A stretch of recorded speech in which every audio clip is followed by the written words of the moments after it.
In the ancient land of Alor, long after the separation at Wanglei, a revered leader named Nyipir embarked on a sacred journey with his followers.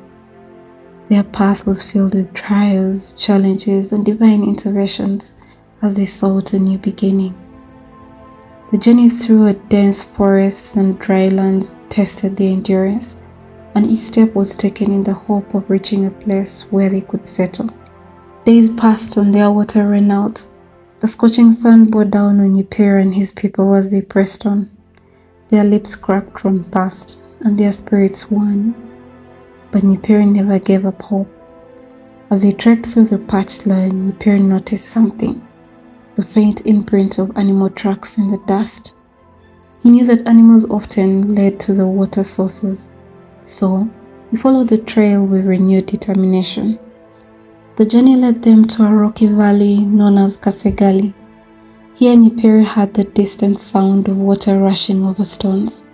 His heart raced with anticipation as he crept forward to investigate, leaving his people behind for safety. Crawling towards the sound, he discovered a hidden stream deep in the valley. Surrounded by ancient smooth rocks, Nyipir hesitated. The spirits whispered to him, urging caution and respect for the sacred waters. Nyipir cowered into a nearby cave, where he rested his head on the cool stone. Suddenly, he was overcome with a divine revelation. The spirits had spoken.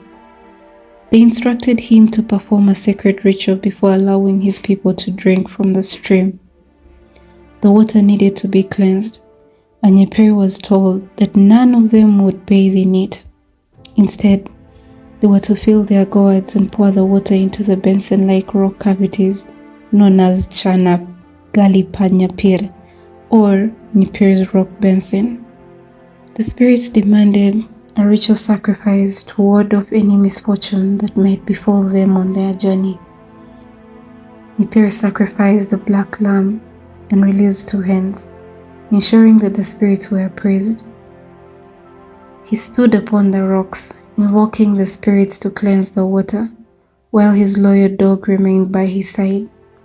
To this day, Nyipir's footprints and those of his dog can still be seen imprinted on the rocks at Kasegali, a testament to the divine power that watched over him.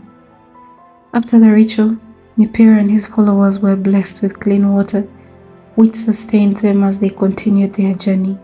But this was not the last of the miracles. Their next stop was Aliwa Spring. Nyipir and his people arrived at the spring at sunset, weary from their travels. As he sat down on the rock to rest, Nyipir lifted his water jug to his lips, only to find it empty. In a moment of desperation, he threw the jug to the ground and lamented, wishing that it could turn into water. In a miraculous turn of events, the jug dissolved into the earth, creating a natural spring that began to flow with cold, refreshing water. The Aliwa spring has since become a vital water source for the surrounding community. During dry spells, when the spring water's level drops, the people dig down to Nyipir's forgotten water jug, where clean water still jets out. This sacred spring also serves as the source of water for the annual rain sacrifice performed by the Boro rainmakers. Nyipir's journey continued as he followed his miraculous cow, which had strayed. He first heard it mowing from within a thicket surrounding a large tamarind tree. Entering the thicket, Nyipir decided to spend the night lying on a rock beneath the tree. The place would later be called Chua Nyipir, or the tamarind tree of Nyipir.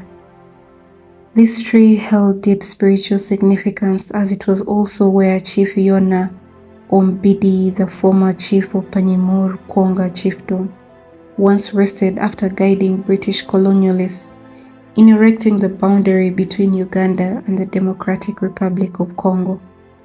While resting under the tamarind tree, Nyipir reflected on the challenges he had faced. In a moment of solemn contemplation, he lamented that each new day brought a new task.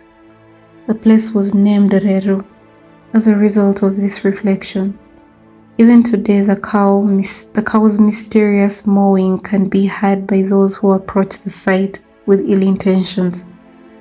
Those who disrespect the sacredness of Chua Nyipir sometimes encounter snakes with feathers or suffer unique ailments, and only through rituals can they hope to find relief. The site of Chua Nyipir is protected by the spirits, who ensure that no bushfires can ever burn the area. Human activities such as collecting firewood or bush burning in the vicinity are met with punishment in the form of pandemics or infestations of mosquitoes. When such omens occur, the local priests set fire at the site and await further instructions from the spirits.